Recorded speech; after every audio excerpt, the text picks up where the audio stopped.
who are you? So find the chat and then drop everybody a quick intro into the chat with your name, what you teach, building, kind of anything else. And then go ahead after you've done that and read these tech norms for today. They're going to help guide our work in this Zoom.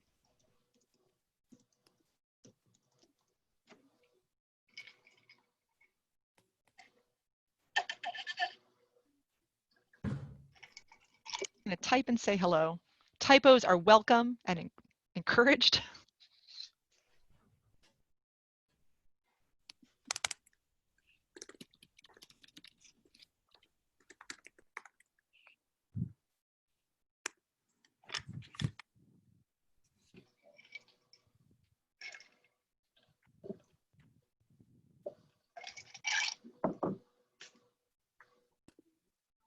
Hello, everybody.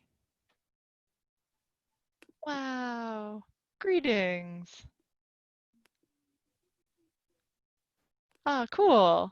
Well, it's so nice to see that we've got people from like all these buildings, but like all these different disciplines too, right? Somebody who is teaching at North and South, somebody who's teaching at Hoosier Hills.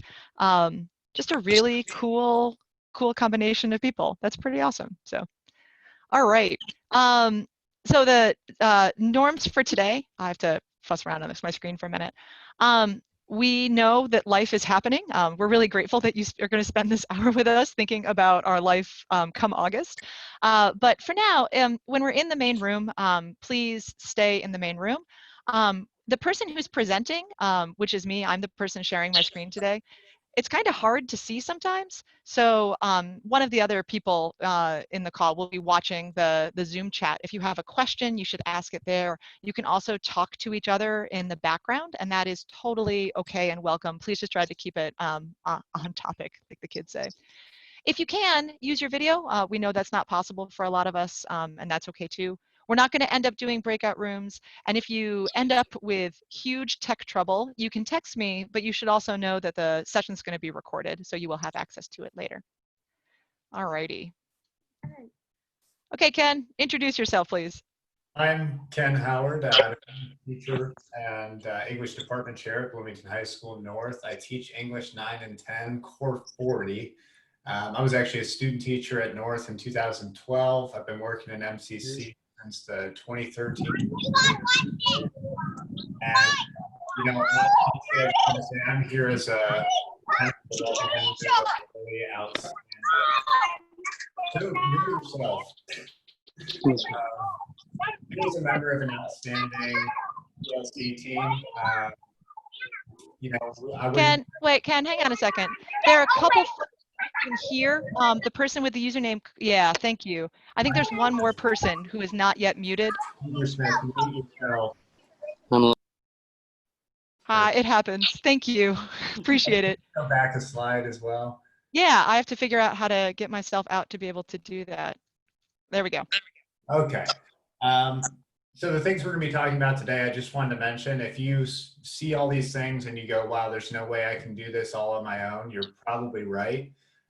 These are all things that I learned how to put together with a really outstanding team of English teachers and special education teachers in our department. So lean on your colleagues. This is something that you have to do as a team. So just keep that in mind. Oh, man, thanks. I am unable to click my screen. I'm Kirstin Milks. I use she, her, hers, or they pronouns. I teach science at Bloomington High School South, and I also just want to echo what Ken said. There's going to be a lot that we are not going to be able to do by ourselves. And one thing I feel really encouraged about is that we really are going to have a lot of support from each other, and also like from our students and families in this like really weird but also really important time. So I've taught for a decade. I teach AP Bio and Earth and Space Science. Deb, do you want to introduce yourself again, or should we just go? Hi everyone, I'm Deb, and I'm Director of Elementary Ed, so as I was saying, I don't always get to hang out with the secondary folks, but I know elementary has a lot to learn from you guys. You guys have been using Canvas, and I appreciate you allowing me to help facilitate and hang out with you today, so thanks. Yay, thanks. Oh, come on, universe. So what we're up to today, I know that still for a lot of us, even if you've been through the school plans, you're probably unsettled. There's a lot of uncertainty. But the things we're talking about today, we really tried to focus it on technology that's going to help you regardless of environment. Maybe you have kids taking online academy. Maybe you have kids who are absent for any sort of normal traditional reason, things that'll help you with, your live teaching in class. Um, but also leaving you ready for any kind of change that's going to happen and kind of ready for anything. We also really wanted to focus on tools that are going to reflect our eagerness to respond to what parents and kids are telling us that they need. They've been very vocal. They came through. I think a lot of times people say, well, parents and kids aren't involved. They've said what they need. And so these are things that try to help you deliver that. Yeah, and we can do it and kind of keep our sanity, right? One thing that I feel like we need to acknowledge is that there's been a lot happening in our world in recent weeks and recent months with respect to some really big issues that kids are talking about. One thing that I feel really excited about is that we really do have the potential to make our classrooms a microcosm of what we want the world to be like, a place where everybody feels invited to learn and supported in learning. And that goes for teachers too. And so Ken and I are excited to share some stuff we've picked up along the way from peers and from our students to be able to share that with you. Okay, so like Deb said, the survey that the school corporation got back had some very clear information about what stakeholders need. So you see, I've just pulled these slides from the reentry plan that you saw a couple weeks ago. There's a slide for students, a slide for parents, and a slide for teachers. And so Ken and I went through and looked at some of like the big themes that emerged. So one thing is that you wanted training on tech tools. Hello, this is the beginning of a long road in which we attempt to do that. Something else that folks talked about is equitable grading practices. Ken and I are going to get to that today. And then looking across kind of more than one slide, it was clear that both students and families needed more instruction. And they needed not just like the stuff you were teaching in your classroom, they also needed help doing things like navigating Canvas and figuring out how to submit assignments, that kind of thing. There's another set of needs about overload, and I feel this one hard. So one thing that we are really going to try to help you do is think about ways that we can avoid overload for teachers and students alike. We're going to try to avoid that. And then the third thing that folks clearly asked for was some flexibility. Flexibility in assignments, on due dates, on assessments, and on feedback. And so these three orange things are what we're going to kind of spend some time focusing on and thinking about. But before we move into it, Ken and I just want you to walk away from this presentation feeling like we've got this. Like Ken and I really believe that we're going to be able, we as school communities, we as MCCSC, are going to be able to build something that is not super overwhelming for teachers and useful for kids. And I think, one of you I saw earlier today, and I was like, it's going to be mostly okay. And I really do think that. I think it's going to be mostly okay. And when I said that to Ken, he just started rattling off all the ways in which this is actually going to be really helpful. Ken, do you want to remind them of a couple of those? Well, I just think it'll be helpful because a lot of these tools and these things that you create to adapt for online learning are going to help parents be better facilitators for their kids if that becomes necessary. I think that it's going to help resource teachers who are sitting there with a kid who missed a day of lecture or something like that, and they're wondering, I don't know how to teach what a prepositional phrase is.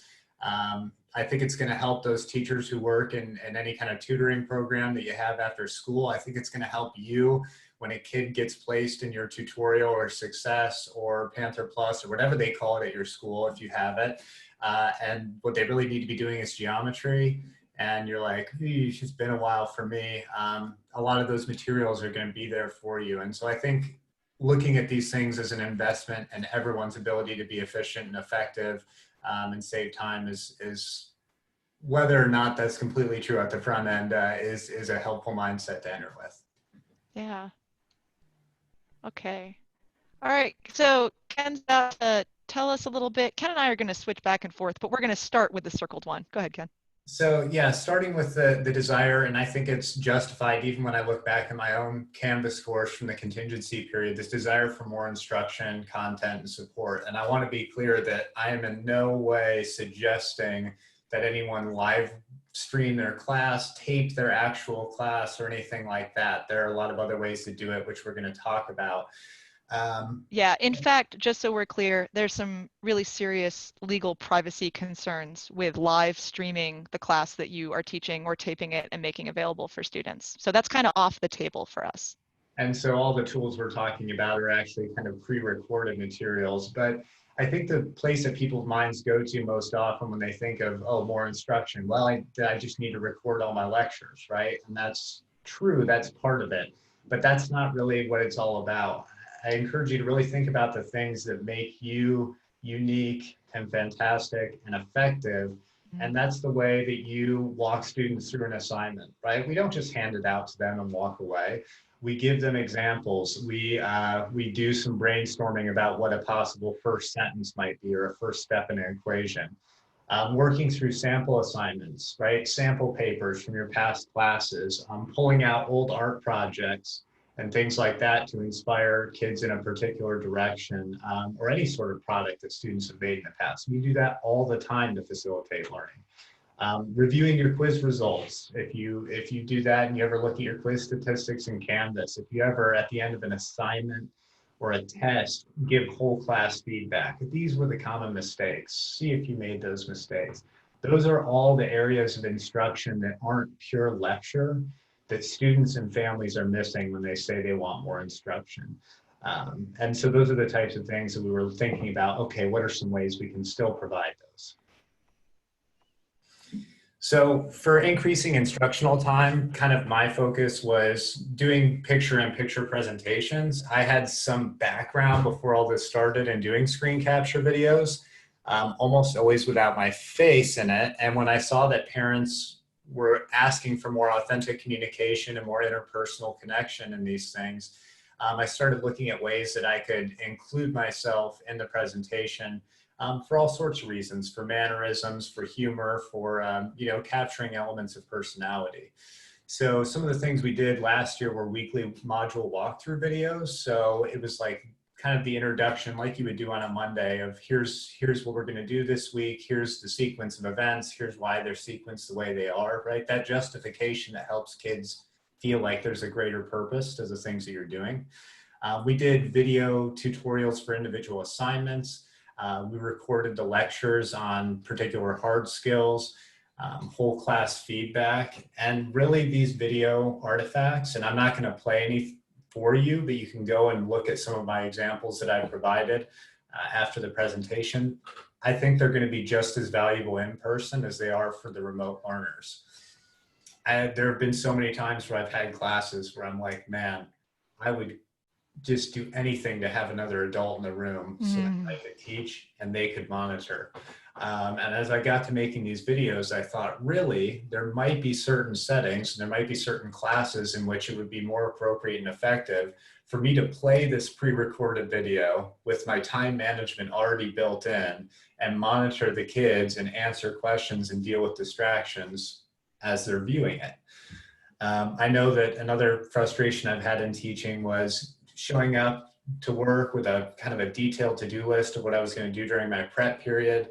And then I've got a student with a long-term absent, a student who maybe is suspended, a student who may be on homebound. And rather than being able to do my to-do list, right, I'm scrambling to put together a packet or to run down to the in-school room and basically give them instruction on how to complete this test or this quiz. If I already have something curated for that, that eliminates the need. You still want to go down, but it eliminates kind of that time constraint that you have. And then the last thing I'm thinking is, and I mentioned this already, those variable times throughout the day where kids are signing up and maybe they go to my class to finish up a quiz and they finish it in 10, 15 minutes and we still have another 25, 30. if there's curated content to allow them to get instruction and move forward with another course, and I don't have to jump in and pretend I can teach biology, which I can't, that's going to be really helpful as well. So in the corner here is just something for after, so you know that I'm not just telling you to do this when I don't do it myself. These are a series of videos I've been working on to help kids with assignments, to kind of blend that assignment and instruction. And down here, I just have a screenshot of a very kind of long-term assignment that we had kids work on in English 10 this year, where they were doing career research, and you can see all the links in there. There's a video that shows them how to use the software that was made by one of our special education teachers. It was brilliant. There's a document with step-by-step screenshots. There is another link to the actual assignment itself, and then there's a video where someone reads all the instructions aloud. And so that's kind of the layers of support we were trying to build into the assignments. And it also is something that really helps you respect that overload concept, which we'll touch on more later, is if it takes this much to create an assignment that students can actually do, it is going to help you measure stuff out, because you're putting in that level of work and you get a better understanding of the amount of time it's going to take them. And so you're not just piling things on top of them, right? You're both putting in the work to make sure that it's effective and meaningful. Ken, before you go on, you had a couple questions in the chat. Yeah. One of them was, can you clarify what picture-in-picture means and what technology you used for it?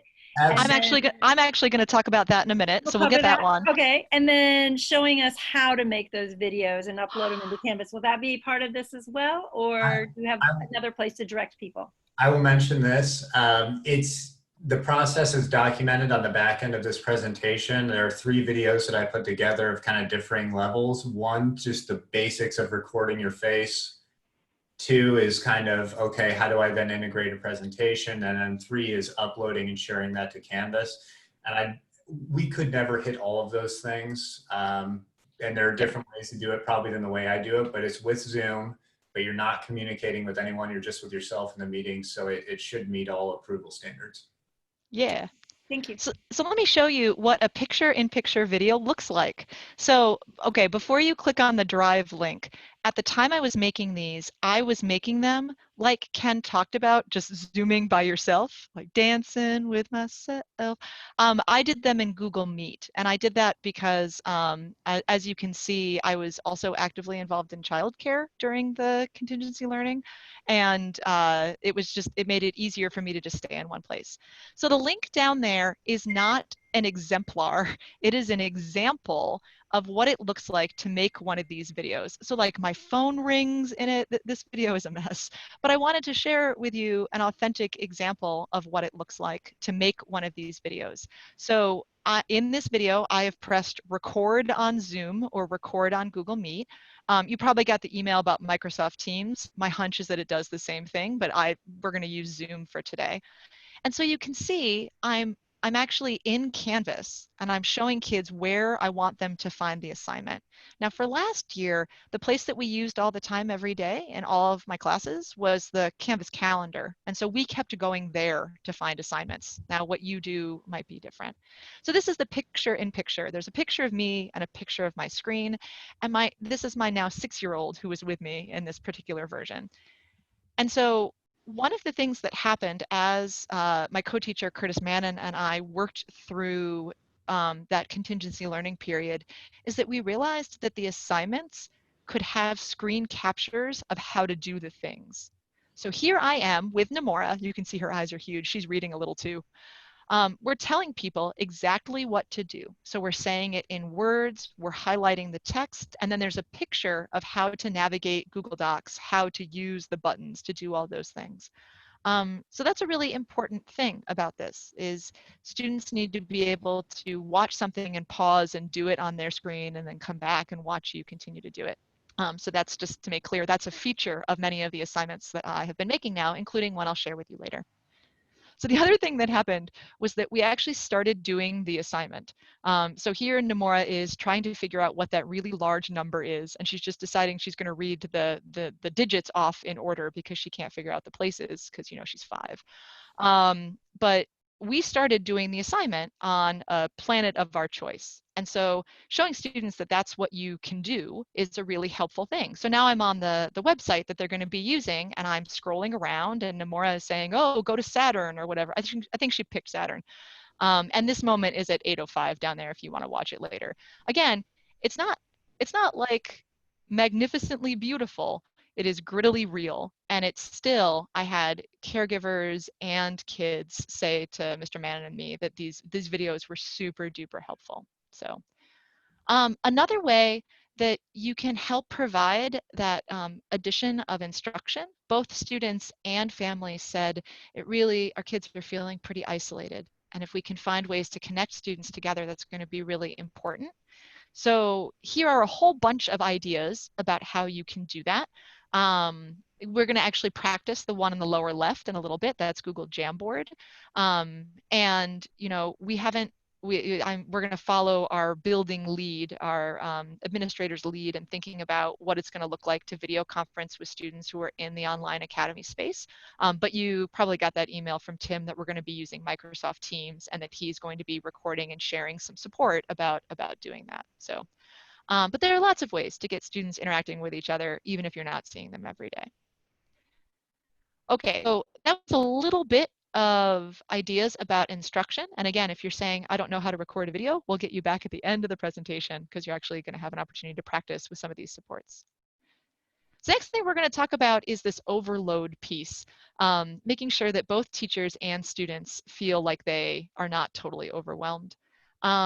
One thing that happened for Curtis and me that I know happened for Ken, and that happened to, so there's another presentation like this that the middle school teachers are doing, and that was their #1 tip as well. Keep checking in with your students and your families. They're going to be the folks that tell you what's difficult and challenging. They're going to be the folks who will help give you the feedback you need to make sure that you're not going too fast or too slow, or that you have the right support for students. You know, I knew for my Earth Spacers that I was going to need to read everything aloud. I didn't know that I was going to have to show them every single time how to write on a PDF. And now every time I make one of these instructional videos and they have to write on a PDF, I show them how to get that process started. And it doesn't take very long now that I know how to do it, and I wouldn't have known that without students and families. Ken, this slide has my picture on it, but I think I'd like you to talk about it if you could. Ken said some really eloquent things earlier about overload and what you're going to do, because making all this stuff is more time than you might have taken in a while to think about making stuff for your students. Yeah, and I think it was at the beginning of last year, or maybe a little bit earlier, where we were asked to really focus on our power standards. And so I think that now more than ever, that's really important, right? And so when we had that conversation initially, it was about not only what are those things that are valuable in testing and valuable grade-wise, but what are those things that have carryover into adult life and into careers and into post-secondary education if a child is to choose that path. So identifying those things, and you may even want to reevaluate those things. You know, we're in an interesting place as an English 9 and English 10 team where iStep is no longer this as much of a concern as it was previously, right? And so testing is going to change. And so when we picked those power standards, though, we were still kind of living under that scepter on a day-to-day basis. And so now we may even want to revisit and reevaluate those. But if you can condense it down to, you know, if you're teaching English 9, what are the 5 things they need to succeed in English 10? And then further on up the chain, that's going to allow you to create assignments that are less stressful by eliminating some of that superfluous information. Yep. And that is just in particular this year, we're going to have to give ourselves the grace to acknowledge that, you know, a kid who takes my AP Bio class, there's still stuff that she's going to need to learn as a freshman or sophomore in college if she chooses that path, and that has to be okay. So okay, avoiding overload. Those how-to videos that Ken and I just talked about, they are totally your friends. So here's my collection of them in my folder for Google Meet recordings. Again, you could use Google Meet. We'll show you how to use Zoom. But I just hung on to these. And so if a kid said, you know, I just don't know how to do it, I could just I could just message them the address to this video that I uploaded into Google Drive. And it meant that if I didn't have time, it was still okay. And I could still walk students and families through something, even if I wasn't there with them. You know, and there were some times where I was able to do that with my, you know, contingency learners, and there were other times where I wasn't. So the videos take a bit of time up front. They have paid back every single way that I know how. So, And oh, go I, ahead. I just want to mention that I had similar experiences, and it was most common when I would get a somewhat heated email from a parent who said, you're asking them to do this and this, and they say they don't know how to do it, and you haven't taught them anything. And I said, oh, well, have you guys sat down and have you seen the video? There's a video, have you seen it? And 9 times out of 10, they'd watch the video and they'd go, oh my gosh, that was great. And every once in a while you get someone who'd watch the video and say, you still are terrible. And so then you know, move on to a kind of more intense stage of intervention, just like you would in a classroom setting. But super helpful, and parents so appreciative of it. Here's another A quick. question. Oh, go ahead. A Yeah. question in the chat talked about PDFs, and maybe you're going to share that later, but what tool you have students use to write on a Yes. PDF? And Angela Floyd, who is sitting in this Zoom, made an absolutely spectacular introductory activity, and it is in the slides for you later. People can do it directly from existing software on their school laptops. It is magnificent. The other thing I wanted to show really quickly is that this is a kid's named blanked out. This kid needed some specific support and an in-joke. And so I created a video and did not send it to anyone and his caregivers. And his caregiver wrote back and let me know that this was a super powerful thing. I said hello, I said his name, I made a joke, and then I showed him where to find his grades and how to type on a PDF. And so that like connection, you can do it asynchronously too. And it is a useful thing, I think, for many of our students. Okay, so we don't know exactly how it's going to look yet, but we do know that we're going to be giving a week of work at a time via Canvas. And so Ken was kind enough to show the prototype of what North did last, what it might look like for North to make something. We're not saying this is what it's going to look like yet. I think we're going to take the cue from our building leaders as we think about how we're going to do this. We also know that if you're a hybrid student, sometimes you're at school twice a week and sometimes you're at school 3 times a week. And so we're going to make it work. But we know that one way that we can really help is by giving folks a week of work at a time. And even though we don't know what this like weekly agenda is going to look like yet, there is a tool baked into Canvas that can really help you organize your thinking about how to do that. And I will confess to you that until this summer, I had never used them. And they're modules. So North folks, if you've worked there for a while, I know that you have thought a lot about putting stuff into modules. I know some South teachers have too. I never did it because I had built myself this infrastructure with Google Docs. And so I have all of this like organizational stuff in Google Docs. Here is a totally fraudulent module. Biology teachers, you can look at this and be like, what is happening here? But don't pay attention to the names of the things. The structure is what's important here. And there's a little link from Canvas called What Are Modules that's down there in the corner. So a module in Canvas is like a big folder where the stuff is organized in order for your students to see. And one really nice feature of modules is that they can move through the content like turning the pages of a book. Once they're in there, they can just hit forward and back arrows. And as you get more facile with Canvas, you actually can like make it so kids can't move on until they do this, this, and this. So you actually can make sure that students are doing the work that you would like them to do in order and not passing ahead with this feature called requirements. And if you're interested in learning more about that and you're moderately Canvas savvy, there are whole bunches of informational guides out there from the Canvas people from Instructure.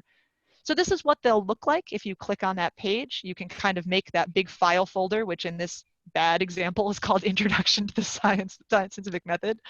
And then you can put these elements of Canvas into those.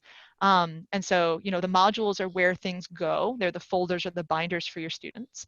And then there are pages where you can share content. You can insert links, which is what I'm going to do with my Google Doc library.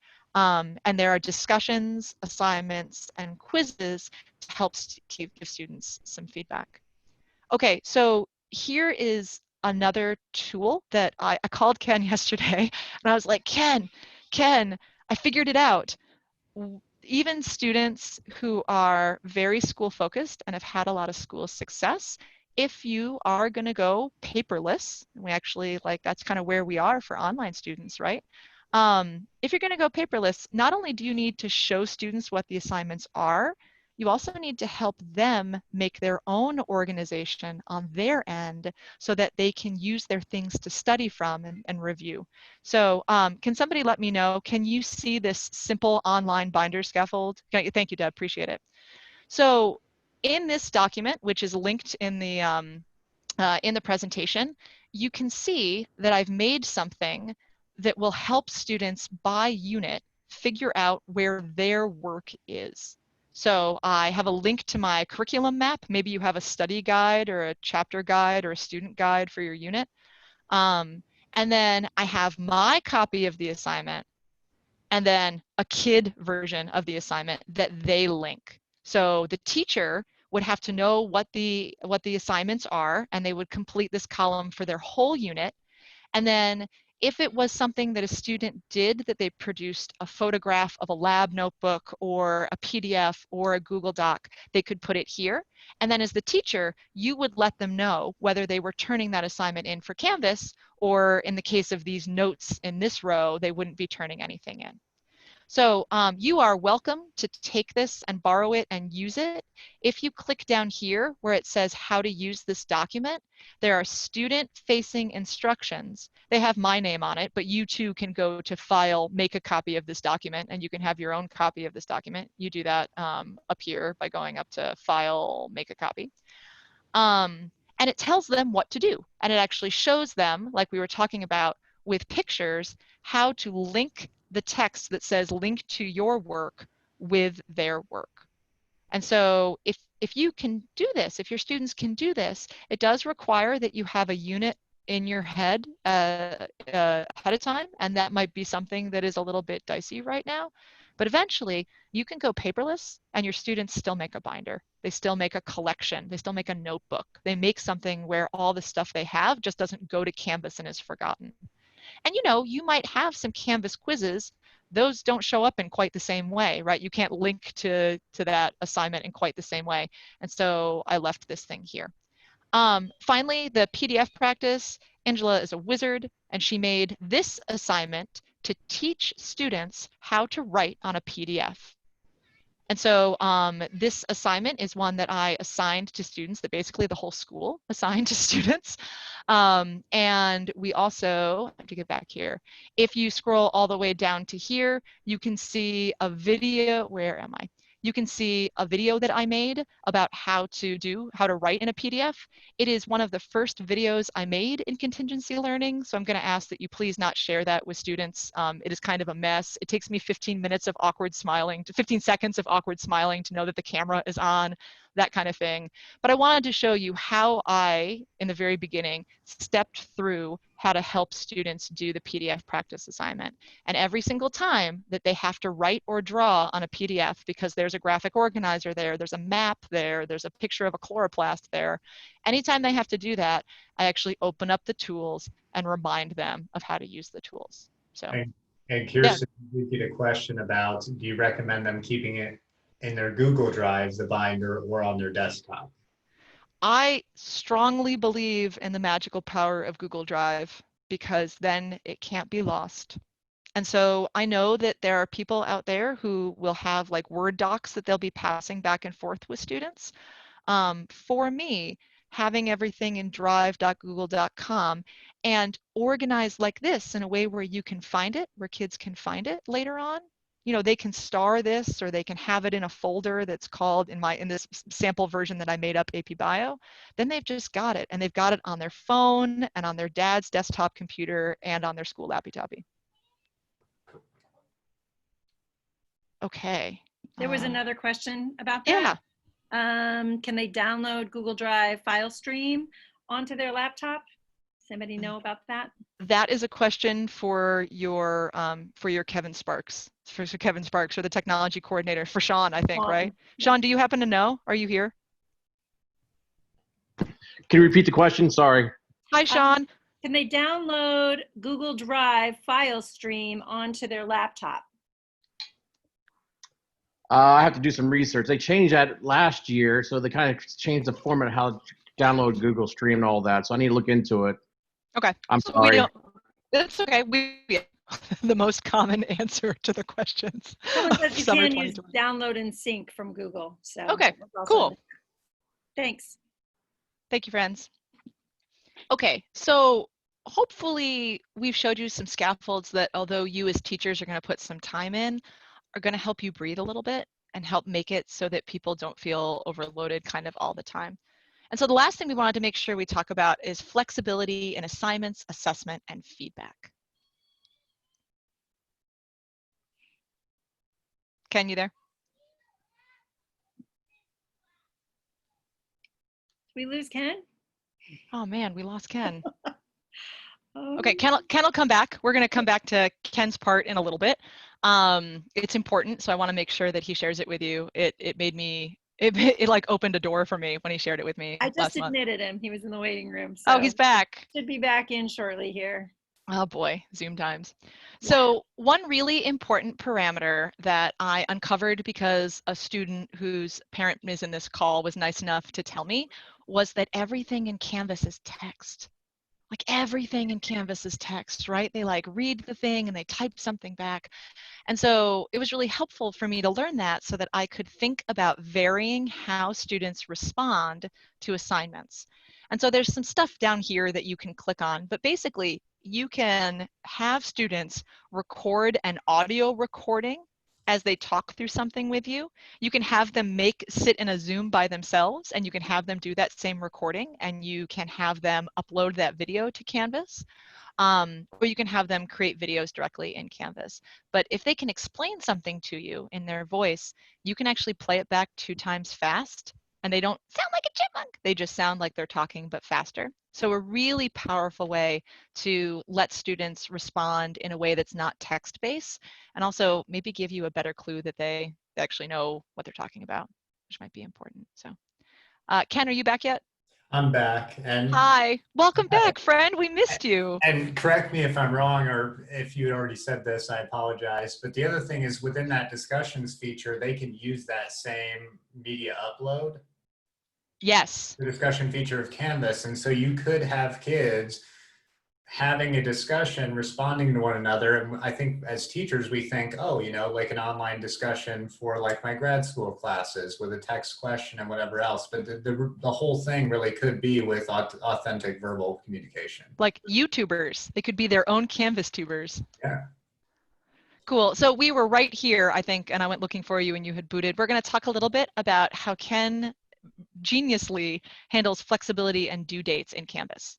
So, and this kind of comes back to power standards a little bit, in the sense that, right, you're trying to develop mastery of these few core skills. And once you've kind of committed to that, it becomes a little bit easier to focus on fulfilling a learning standard and developing mastery over time, rather than super stringent timelines, especially when you have kids who are in and out of the building, or perhaps are all out of the building.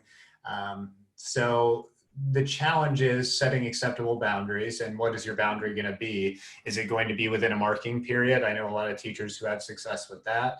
I know that there are teachers like me. I tend to keep most things open for an entire semester.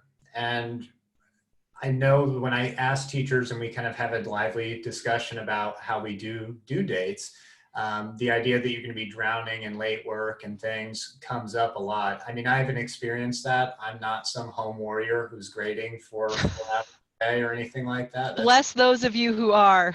And if you are, that's great. But that's just not me, and I don't find that it plays out that way.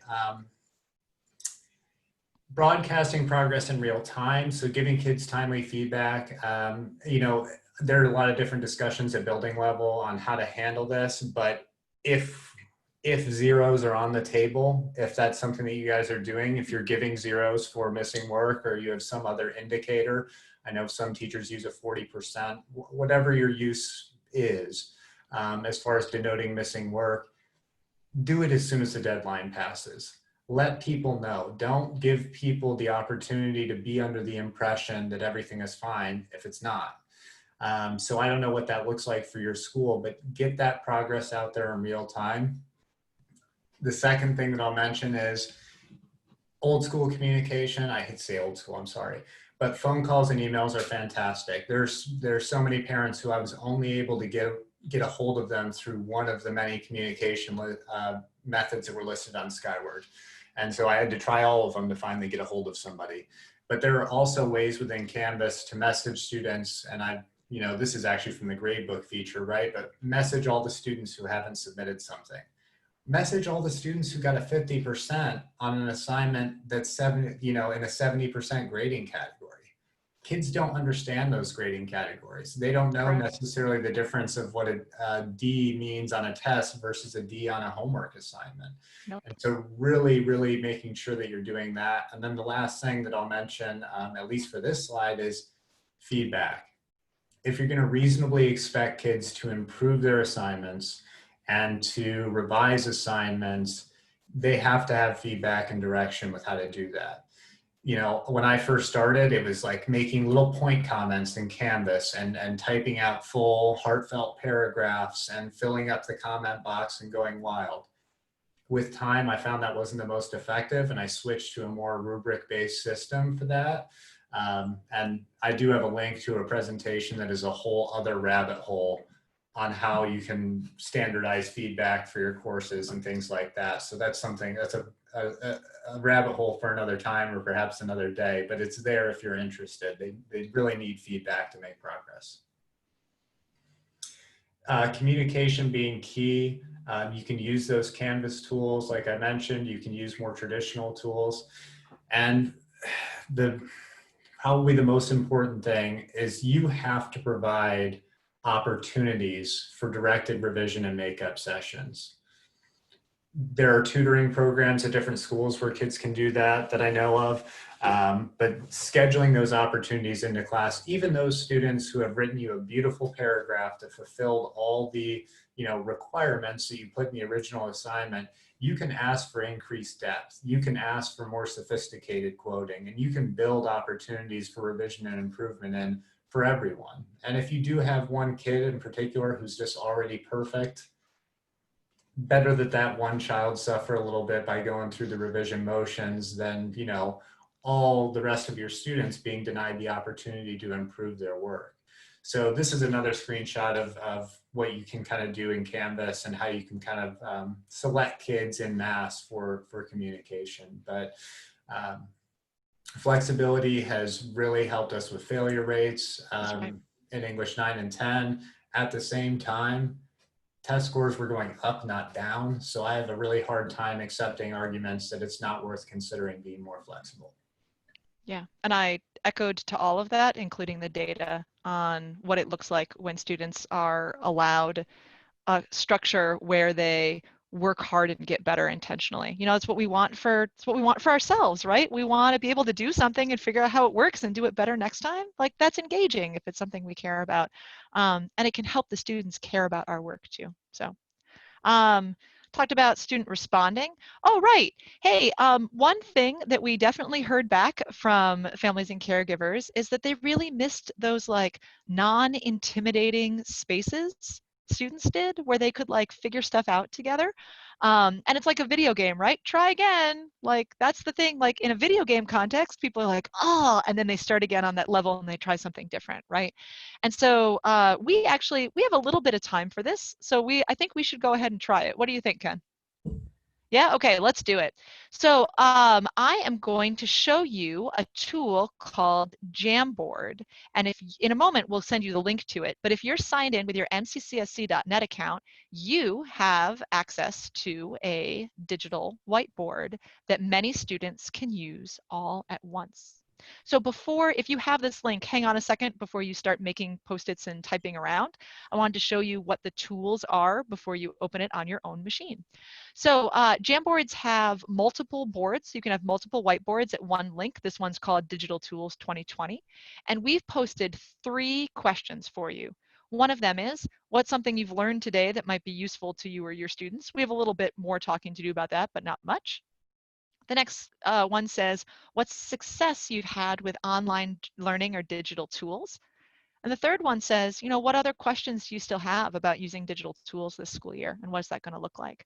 You can also access each of these by clicking down here. So that meant that if I wanted to reorder them, I thought about it and I was like, oh, I want to answer that question first. I could do that up there. There is a beautiful laser pointer. So indeed, even if you weren't looking at my presentation, if we were all looking at this link together, which we will in a moment, I could circle that for you, or I could like put an exclamation point next to something and it would stay for a little while. But the feature that we're mostly going to use, hello, Angela. The feature we're mostly going to use is this feature called sticky notes. And so it's down here, you make a sticky note. You should know that all the sticky notes generate up here. So if we're all typing up here, you're going to have to find your thing and like drag it around. But basically, when you make a new sticky note, you can like pick the color and you can be like, hi there, I'm a sticky note. And then it ends up there. You can make a whole bunch of them, but I'm going to cancel out. There's a word limit, so your students might need to like thread together a couple sticky notes and the font will get smaller and you can just zoom in and out the way, however you zoom in and out. Once that happens, students then can use a pen tool to begin doing things like making connections, or they can use an eraser tool that will help them erase the lines that got made previously. Now, you do have to do this with teacher supervision in some way. You don't want folks having access to this without you there, which means that you will just open and close the sharing settings as appropriate. But I'm going to go ahead and drop this into our chat, assuming I can find our chat. Please head to the Jamboard. You're going to need to be signed in with your mccsc.net account. Pick one of these boards and go ahead and type yourself a little post-it and see what it's like. I am going to keep sharing my screen, but you should be able to see all the post-its that people make. And if someone's clicked on a post-it, you can do that. If you're with me on the first slide of the first board of the Jamboard, just a quick note, sometimes if my students really agree with something, I have them put a check mark with a pen, or I have them write a +1, or they draw a heart, but the hearts are ugly when you draw them in this particular tool. So I'm going to go ahead and delete the 2 sample post-its that I made. Go ahead, pick a board, and type a little. Hello, B. Yeah, so now you can type something with content on it. So we'll give you maybe 5 minutes and then we'll just blow through the rest of our presentation. But go ahead and type something on one of those boards and we'll all be able to take a look at it so you can zoom back and forth, add a comment to somebody else's thing.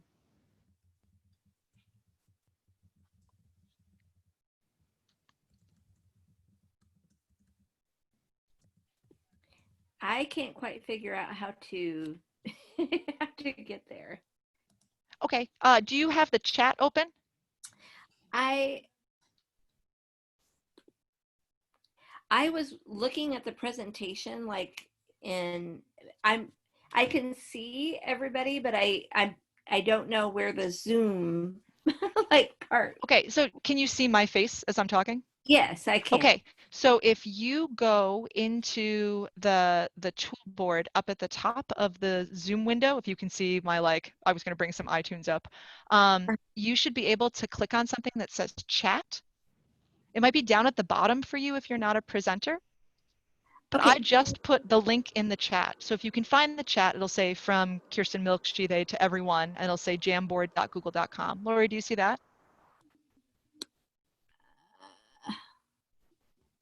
I'm looking.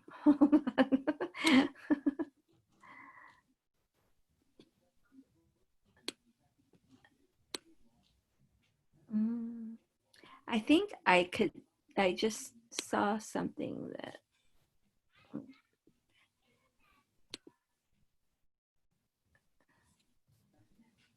I see like the little thing to click the link, but I'm not. And I can see like, okay, I can see the little Post-it notes that people have made like in the top little corner of my screen, but I can't get to it. Okay. Do you have time, Deb? Can we stay on this link after school? Okay. And so, Lori, if you have time to stay on a little bit after 3, we'll walk you through it. Okay. So you'll be able to see. Somebody asked the question, what's your experience with kids goofing around with the drawing tools? The answer is guys, they draw penises on my whiteboard all the time. Like, I know this is being recorded, so I'm just going to say that clearly. People draw genitalia on my whiteboards all the time. And the question then becomes like, what do you do about it? So that's why I'm saying really clearly, this tool is really useful if it's being used with teacher supervision. And so maybe that means that students are engaging at a specific time and place if they're online only or contingency learners. Maybe that means you share it and unshare it using this blue button only when students are available. So about 1 more minute, go ahead and take a look through the other boards if you haven't yet. I'm on my viewing screen. I'm going to scroll through and see what folks have done. Oh, magnificent.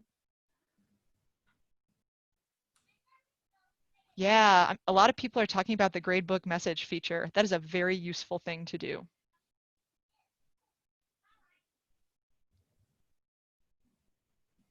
Ed puzzles and recording yourself with Loom.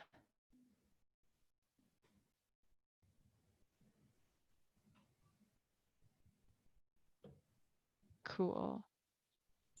Yeah, and so I think that the questions that are on the 3rd slide are useful ones for your building tech coordinator. We have a couple more ideas of stuff, and I want to make sure that we get to it. So if you could finish up whatever the thing is that you are up to, and then if you could bring your attention back to the Zoom sharing screen, maybe in the next minute or so, we are going to bulldoze our way through a couple other really important things that we think that you are going to need to know. So maybe about 30 seconds. 30 seconds till I start, or Yeah, right? is that okay? Yeah. Cool. Yeah, we have about 5 minutes. Of course, we can go a little over, but people might. So wait, hang on. Here's the tell, folks. If you can find me, I pulled my sleeves up because I was like, oh, we got to go. Let's go. That's great. I'm going to zip up then. That's right. Make it happen. So we did want to talk a little bit about meeting accommodations. That was another primary concern for a lot of parents, and I know I received emails about it from TORs and things. The first thing I'm going to mention is actually the 3rd bullet point, which is poor workmanship on my part, but work with your special education department early, and not just your special education department. If you know you have SPED 504 ENL accommodations to meet, reach out to those people now, right? Or reach out to those people as soon as you can, because they have access to tools that you may not even know about as a gen ed teacher. Bookshare for Read Aloud, there are more than I could know, right? And that's why I'm imploring you to reach out to the experts because they can get you in touch with things. Pre-recording Read Aloud for assignments. If you do assignment walkthrough videos with Zoom, and we do have resources to teach you how to do that included in this presentation, that's going to help you meet a huge portion of your accommodations for ENL and special education students. You can look to resources like YouTube. You would be shocked at how many books and resources they have that are read aloud on YouTube, and that comes with closed captioning. If you make a video and in Zoom or some other video capture software and you upload it to a private YouTube channel and give kids a way to access that, that will also include subtitles for students who need the text along with the visual, or students who are hard of hearing or something like that. And the big thing is, as you're making these things, as you're getting in and you're learning this software to record videos and you're learning Jamboard, you're already putting forth this investment. Make sure that you're meeting accommodations and all those things that you're doing, because if you're meeting it for all of your students, and you're guaranteed to meet the accommodations for your special education and English language learning students. So having that mindset of everything I do is going to be accommodated will help you a little bit. Which brings us to something that we are going to need to think about as teachers. And this is the thing that I feel like I got a lot of plans in place that I could use. This is the one that we're going to have to think about together, which is that if you're looking to do summative assessment, and they're not in front of you while they take a test, then they have access to the whole internet, right? They have their phone, even if you put it on the lockdown browser, and they have each other, maybe, depending on what their situation is. And the other thing about assessment, summative assessment, is that a kid who's doing online only learning might not have the accommodations they need to be successful during your test. And so we've talked about some of the ways we might be able to deal with that, but there are going to be some big issues. We are really going to have to think about authentic assessment in our classes. And this strikes a little bit of uncertainty into my otherwise pretty even-keeled heart, because I love giving my tests. I like helping students be successful on exams and giving them feedback on what they know and don't know. But we really are going to have to move to things that are testing students' knowledge by having them apply it or synthesize it in new ways that aren't multiple choice questions. We're going to have to branch out that way. So anytime that they can solve or approach real world problems, that they can do something that's project based, anytime where, you know, English teachers, when they write essays, oftentimes they have to submit the drafts, right? And so anytime that they can like show you pieces of it, you know it's their own work. And when kids make something in their own voice, then you oftentimes know it's their own work. So there's a great little resource down in the corner for authentic assessment tasks. And I know that thinking about project-based learning is something we're going to be supported with in the upcoming weeks and months. But every single person who teaches online, like at online high schools or teaches homebound students online, every single teacher has said, this is the biggest shift for folks, is understanding that if they're not in front of you, it's going to be really hard to test them and know that it's an authentic measure if you're not incorporating projects in some way. So, oh, sorry. Okay, Ken, you want to take it home? We have 60 seconds. Sure. So recording your instruction and curating those things is super important. Okay, they need instruction, and so having that curated is going to help across all platforms. It doesn't matter if they're in person, they're in and out, or they're totally out, or we're all totally out. It's the best way to be prepared for any situation. Making things accessible for students, families, resource teachers, social workers, anyone who's connected to that kid can be a helper if you give them the right tools, making them feel empowered by that. You know, the biggest thing that I hear from kids when they complain about the amount of technology that we ask them to use is that, well, none of my teachers know how to do it, or you guys can't do it. Why do you expect me to do it? And so modeling that kind of adventurous spirit and going out and learning things that are difficult and making the best of a difficult situation and not asking them to do something that you're not willing to do is a huge part of developing camaraderie and really being a leader for the people who enter your classroom. And it's one of the more powerful elements of classroom management in general. Giving them opportunities to express their learning and knowledge in ways other than text is going to make you a lot of friends very quickly among your students and among parents, because that fear factor isn't going to be there from the outset. And you can work towards those more traditional models. And I think it's wise to make that the goal. But a crucial part of scaffolding, as we know, is reducing that level of difficulty at the beginning. And that's a great way to do it. And letting them see each other and letting them see you. I can't tell you how much I regret not taking the advice to do picture-in-picture and to be more physically and visually involved in the things that I made for kids in the spring. And that's kind of my resolution moving forward, is to make sure that the personality element of it isn't lost just because kids aren't physically with me. Okay, and before we let you all go, Ken and I, or at least I, have the space time to stick around for a couple minutes and make sure that we can give you some of the things that you need. We have an exit ticket for you. It is optional, but you might like to try it. On the penultimate slide is Ken's excellent movie about how to record yourself on Zoom to make one of these picture-on-picture. Again, you're not talking to anybody. You're just hitting record, and it's just you in a Zoom, screen sharing as I am screen sharing now. And so we've got a prompt for you about how you would like to change, adapt, or improve your technology use. And then we are going to have you visit the link that's in the slides, and then you're going to set sharing permission so anyone with the link can view. And when you do that, you're going to end up with some important things. Last but not least, here are those videos Ken made for us that are going to be really helpful about Zoom. Basic self-recording, again, from the first slide, when, where, and why, and then sharing and distributing videos, how you do that. And can we go one more really quickly? I don't know. Yes. Ha! I put this here just in case you have any questions or thoughts, or, you know, if you have a way to do it better than the way I did it, please tell Please. me. Please help us. Please, you know, and if you just want to collaborate, you know, I think Dr. Milks and I didn't know each other very well when this all started, but I know anytime I have an idea or I'm searching for a solution, I'll certainly be reaching out. So No kidding. when I say, you know, lean on your colleagues, that don't limit that to your department or people in your building. We can all help each other a lot. I think that the teachers that we already have in the corporation are the single greatest resource that we have, and that we should really make use of it whenever we have the opportunity. We're only a couple minutes late. Thank you, folks, for sticking around with us. This presentation is going to be recorded, and Deb will also make sure that people have access to the slides so that they have this, all of these resources available.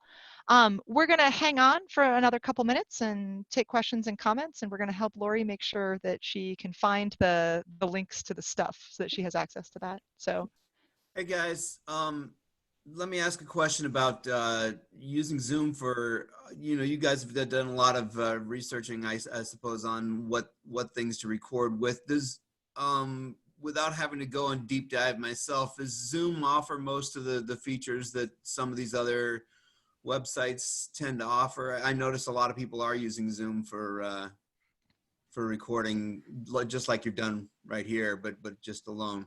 Yeah, and I'll say that, you know, I was kind of against it because there were some features in some third-party programs that I really enjoyed, but part of the conversation has to be, right, do you want to spend huge amounts of your time finding a resource, getting it approved, and going through that whole rigmarole? And so Zoom, we already know, is okay to use in that self-recording fashion, which is a huge benefit. There is annotation within Zoom where you can put text on the screen, you can do a spotlight, you can change your mouse cursor to a spotlight. I don't know all those tools, but I cover some of them in the videos.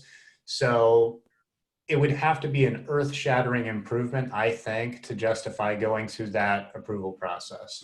And I've been doing screen capture videos a long time, and I haven't seen anything that's markedly better than Zoom.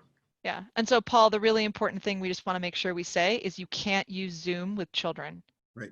But even with a basic account, like I don't have a paid account, and I can record a whole big old video and then save it to my desktop and then put it where I need to put it, wherever that may go. It also pushes it out as an MP4 file, which easily goes right into Canvas. And a lot of these third-party things that have cool features, they don't do that. And then you have to run it through a converter, and then you're using 3 unapproved programs. So. Gotcha. Let me ask another question as a follow-up for that. For the annotation tools, I noticed you guys were circling things on the slides today and things like that. Is that something that's best to prepare? Like if you know you're going to circle a thing, you know, I'm going to be like talking about a particular line of poetry or something like that. Is it better to prepare those on a slide in advance, or is it better to do it on the fly? Paul, only you know. Only you know. I need a slide for every single stinking thing I'm going to say, and I can't use animations on my slides. That's why there are 143 slides in this hour-long presentation. Only you're going to have to try it and figure out what works for you. It's different for everybody. And I would say this, it also depends on what type of product you're looking for. Like when I watched Dr. Mills' presentations and saw her videos, and they had that great charm of like being very real and in the moment and whatever else. And my videos, I tend to freak out if I feel like it's getting too real or whatever else. I lose my composure. I forget what I'm going to say. There's a cat crawling across the keyboard. So I like to have that all set up. But it's a personal preference thing. I have a question on that as well. So I totally understand using Zoom to do, you know, recording instructions or, hey, how you doing, or sort of. But what about when you are recording your lecture materials? Is it better to use Zoom and have your PowerPoint running and annotating your PowerPoint while you record yourself on Zoom? Or should you just use annotation on PowerPoint and then upload the PowerPoint file? What are the pros and cons of that? And I'm specifically thinking about ease of uploading and ease of downloading as far as time for the Yeah. students. So when the thing, you will know the answer because I know you do it. When you export a PowerPoint with a recording, does it show up as a movie? Does it show It up as an depends on MP4? Do you it. have those choices? It depends on how you save it, but the traditional way to save it is just to simply save it as a PowerPoint file. And when the kids open it, they can go through each slide without the narration, or they can play the presentation Yes. and then the narration will go through. And And that's so a lovely way to do it because you can do it one slide at a time. And if you mess up, you can go back and just fix that one slide. yes. But it also makes a pretty big file, which is cumbersome for uploading and downloading. And they can't, so the reason that I didn't explore it any further was because they can't open them on their phones. And so many of our students, even though we're telling them they have to do all the school on the lappy-tappy, for students and their lappy-tappy, please enjoy my colloquialism, for both students and caregivers, the phone is really where they want to be able to access stuff. So it's an accessibility problem.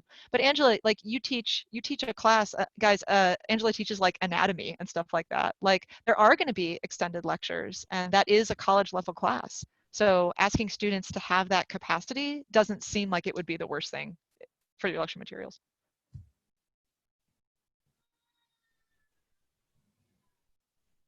Anybody else? We love the questions.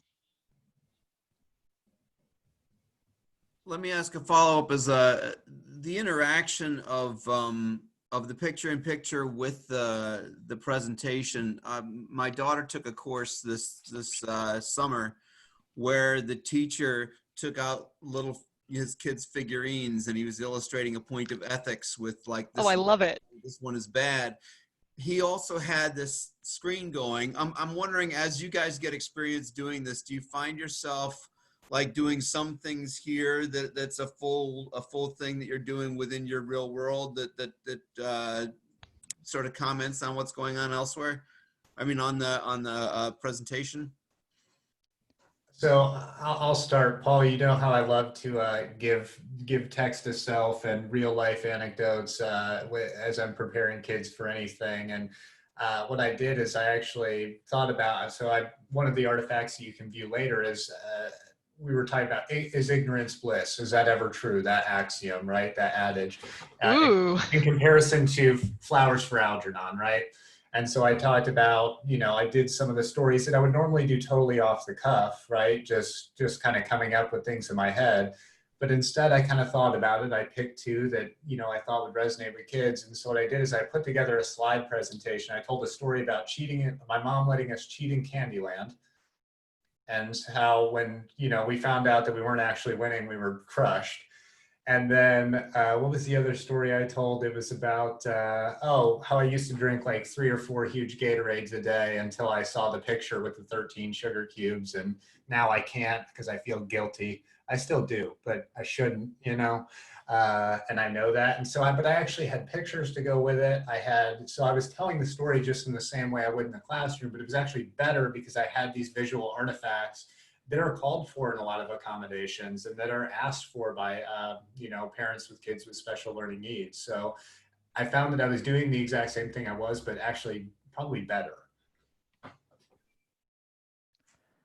I have a dear colleague who wore a different hat every single day for the however long that they were in school in Rhode Island, right? Like, and you know what? He's got like super tough inner city high school kids who were like, "What's your hat, Mr. You?" Right? Like, I think you're gonna bring that personality piece. I don't know. Are you still on here, Coop? You were like, "What if I have a bad personality?" The kids are gonna love you.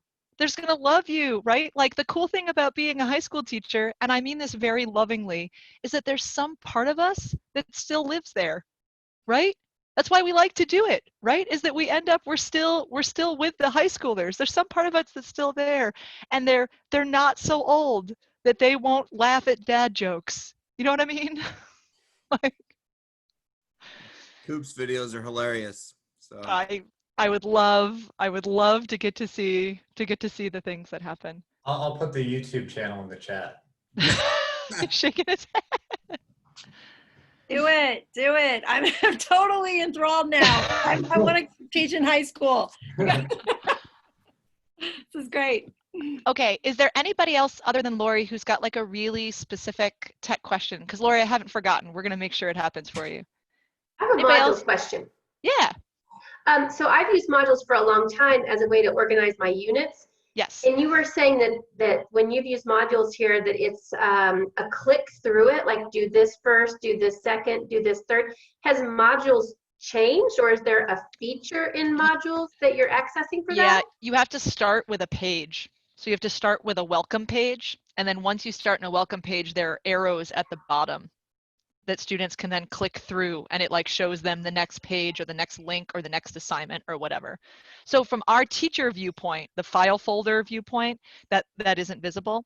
But once you direct them to the week 1 overview page, once they're in there, they'll be able to click through and see those things without you having to like link a table of contents or anything like that. And do you put that page in modules? Yeah, so I make it the first page in the module, and that like what are modules and how do they work? That's like a best practice they discuss in there. I think that's where I learned it. Could you? I'm sorry. Go ahead.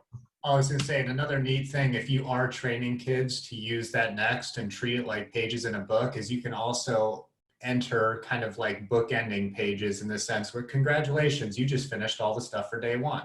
We'll see you tomorrow for day 2. And it can give them kind of a cue as to when they've kind of turned enough pages for the day. Could you hybridize that in modules where, say you have a module for chapter 1. And what I typically do is I organize all my different sections. Here's the lectures, here's the labs, here's the homework, here's the review for the assessment. And that's everything for 1.3 or whatever. That's like, say, chapter 1. Sure. Could you still leave all those files in there, but your first one in that module would be the page that they go through in order, but at any point they could access all the other stuff. Correct. Just like normal? Okay. Correct. And so the nice thing as we get more facile, and Angela, I know that you've played around a bunch, requirements I think are going to be really helpful for you pacing students in particular, like classes like the ones that you teach. But yeah, when we used it this summer, we taught teachers from around the country about climate change, and each professor had a module page, but we also put a link to the agenda on that welcome page. And so most people didn't see the back material, but it helped us organize who was going where and where people had to put their stuff. So like lots of flexible collaborative uses for modules as well. Have you gotten a sense from admin that they're going to be encouraging or requiring everyone to use modules like that this year? Because I know one problem that we've always had traditionally with our online learning is that even if we're all using Canvas, we all use it slightly different. So is this modules thing what they're trying to steer everybody to this year, or is this just one thing you're throwing out there? It's different at North and South, right? So a lot of the North folks have been deep into modules organizationally for a while. The only thing I know for sure is that all high school buildings will be required, all high school teachers will be required to have a week at a glance of work. And the format of that is to be determined. And I will add one of the feedback we got, because I combed through the 700 and high school responses from high school students, their surveys, and that was a big complaint. Is every teacher posts different things, different places in Canvas, and I can't find when the due date is, or where my assignment is, or this teacher goes in this way. So I do know that curriculum department's working with IT department, and we were trying to mock up some expectations or some, consistency a little bit. I don't know that I didn't see the modules and pages discussion. I haven't seen that. I think there's still some professional flexibility there, but that was a complaint that we got from a lot of students, is every teacher had stuff stashed different places in Canvas, and they were hunting for it or couldn't find it or couldn't remember, where it was. So there will be probably some guidance given from your principals on that area. No. And even if you don't, even if you don't believe that's true, it's a lot like the kid who shows up without a pencil every day and says, well, I can't do anything, I don't have a pencil. The quickest solution is to give them a pencil and take that totally off the table. And so with the consistency, I think that's part of it. I think most kids, they spent 6-8 months in your class, they knew how to get it, would be my hypothesis. but let's just take that excuse off the table. Muted. For me, like, that's where the videos came in. So like every day I would be like, oh, hey, here's the video. And when a parent said, oh, I would say, oh, hey, have you looked at the announcements page? Are you getting the announcements emails from Canvas? Maybe you could put them in a folder and you wouldn't have to look at all of them, but like, that's where the thing is. Right. And I think just for me, for my learners, even in AP Bio, where, you know, people have a lot of school facility, just that like, this is what it looks like, this is where you get it, was really important. What are your thoughts on flexibility? If we're putting out a whole week at a time of plans, oh boy, I feel really nervous about my weekends all of a sudden. You know, maybe Wednesday I need to alter that plan for Friday or whatever. What's the sense you're getting for that? Can I give you a gift with my Kirstin hat on and not my Dr. Milks hat on? I know it's still recording. I'm not going to say any of the words I said about the whiteboards. I think you just have to give yourself permission that it's going to be messy, right? You are going to get to Wednesday and be like, okay, we're going to do better next week. Or, oh, hey, I accidentally assigned you 3 weeks worth of work on Thursday, right? Like, and I think as long as students can see that you're giving them grace, we'll all give each other some grace about this. But yeah, I think that my perfectionist tendencies are such that I just have to let myself know that it is going to be, what did I say earlier? Moderately okay. Right? And there will be times it doesn't feel okay. And there'll be times where I'm like, oh, I'm so sorry. Like that was the worst. Happy Monday. We're going to try again. And to have that just be like, okay, it's going to be okay. Moderately okay.